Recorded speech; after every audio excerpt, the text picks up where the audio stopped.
Hi guys, Mechanic Guru for another video here.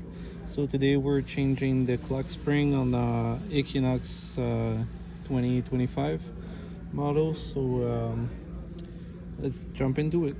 So first you want to open the hood and you want to disconnect the negative pole of the battery. So you don't have to disconnect everything, just the little wire that's going through the battery. After that you need to disable the airbag fuse. I'm gonna show you. So the airbag fuse is on the passenger side. You need to remove that cap on the side, and after you need to pull the other one and you're gonna get there, and the fuse is this one, the last 15 amp before there's 225. They're white. After that you're waiting at least 2 minutes. I'm waiting 5 just to be safe.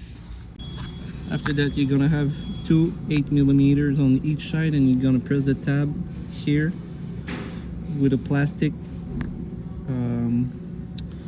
something in plastic.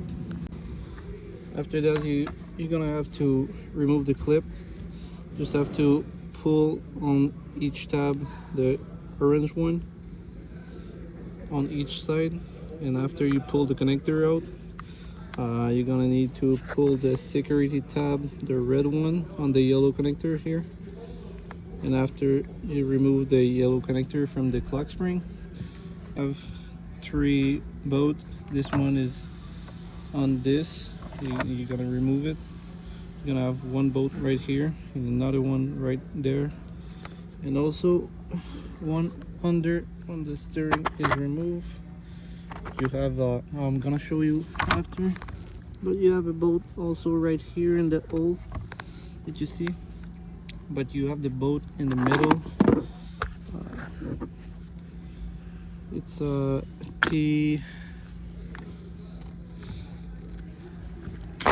T50, and the other one are the little one, or T25. So just gotta put the clock spring back and put it in reverse order. Yeah, so little tip, you have some clips, 2 unclips on the top at first, the first 4 one, and after you have one on the bottom right here. After you disconnect this connector and change your part. Thanks for watching guys, I hope you enjoy. Like the video and subscribe. Bye.